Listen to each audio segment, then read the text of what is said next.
The very first thing I like to do when preparing a backdrop is get some music playing. Then I grab a bag and start collecting any leftover trash from the last video, like wilted flowers or old scripts. I also pack up any perishable props that can go back into the pantry. In this case, some popcorn kernels and apples. Then I grab my fake foliage basket from my prop closet and stow away any flowers, leaves, vines I had decorating my last backdrop. I have these awesome wire cords from IKEA strung across my wall that come in very handy whenever I need to clip up some hanging pieces. So I'm just bringing those back down and carrying them along with the basket back to my closet to get them all out of the way. Next, I clean up the small props by packing them up in any spare boxes or chests, tucking them away for safekeeping until I need to use them again. But I'm setting aside anything I see that might also come in handy for the very next backdrop I'll be creating, so there's no need to pack them away just yet. Now, it's time to assemble the basic structure of my new backdrop, starting with the screen. I'm shifting everything out of the way and then unfolding it. It's this divider screen I got from Target many years ago, which has a black fabric pinned up across it using state-of-the-art chip clip technology. So I'm making sure that's securely pinned and isn't going to come slipping down, and also making sure that the screen is positioned at a secure angle with the weight as evenly distributed as possible, because I definitely don't want that tipping over and breaking all the props I'll be setting up right in front of it.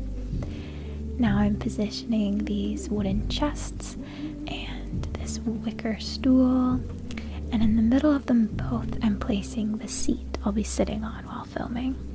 Now that the basic structure of the backdrop is finished, it's time to get started with the set dressings.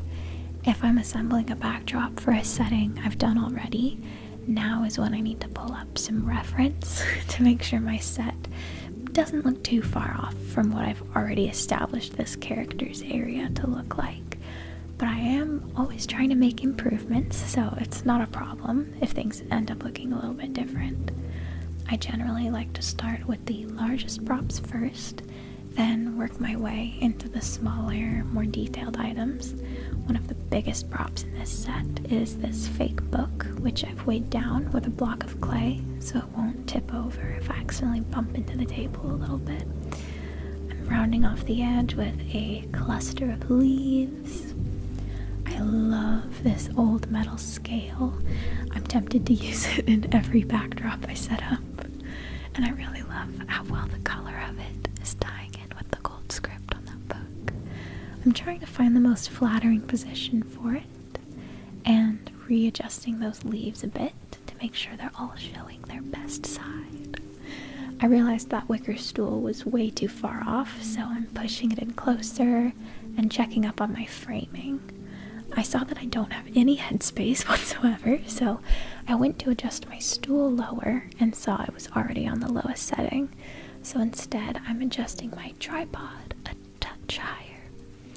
I try to constantly check my framing throughout the process of assembling the backdrop, because there's nothing worse than spending hours perfecting the set and then at the very end realizing that the entire thing is way too high up or too low down, or my head is going to be covering the prettiest parts.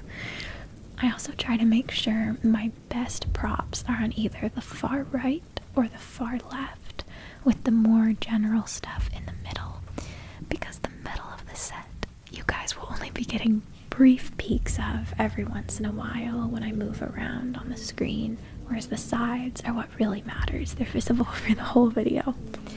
I'm filling up some blank space with little bottles and jars. Some people prefer the less is more approach, but I'm generally fond of the more is more look. Something about a messy, cluttered style I find really charming, especially when the items look witchy. My set so far is full of a lot of harsh, straight lines and hard objects like books, lanterns, bottles, boxes. So I want to bring in some soft, organic shapes. This mossy vine is perfect for that. I'm coaxing it into the directions I want it to curve in and pinning it down in place with this box. And inside of that box, I discovered some gold pieces which will look great on the scale. Now we're placing in that mossy tray with a burlap bag and plopping a couple candles on that box for good measure. This tray is going to look nice with some more bottles tucked inside. And let's also add a couple corked vials of amethyst and quartz up here. And a sprig of leaves. One candle holder is going on that chest, and its partner will sit over here on the edge of the stool. A couple of cinnamon sticks, a pair of scissors, and a bundle of sage. I popped a tall candle into the first holder, but then decided it would look better framing the outside edge, and a shorter candle would work well there to continue the downward flow of that vine. Burlap bags are easy enhancements for empty spaces. And now we're filling up a leather pouch with some purple potpourri and tucking that in between the box and the tray. A ring of keys will look nice here, tying in with the metal of the scale. One last little bottle. Back to checking the framing. And now for lighting. I'm setting this all up during the day, but to mimic the darkness of night that I will actually be filming in, we're closing up the blinds and curtains, getting our lights fired up, and playing around with the ISO and aperture, seeing what sticks. I need to make sure that the lighting is flattering not only for the props, but also on my face. If the lights aren't positioned correctly, it can create some weird, harsh shadows, and it can make you look really tired and scary, so gotta make sure that's all proper. Now we're lighting up the candles to make sure those are showing up well in the bag and aren't positioned in a distracting or inconvenient way.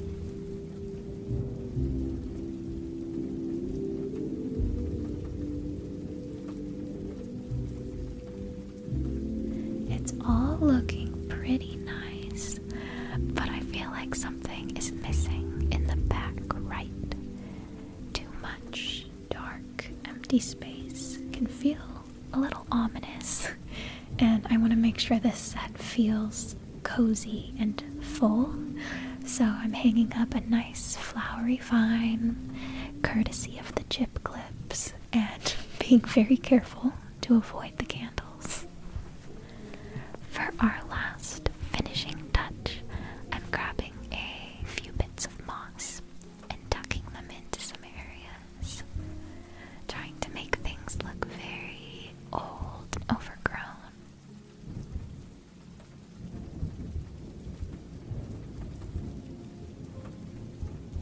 And here is our completed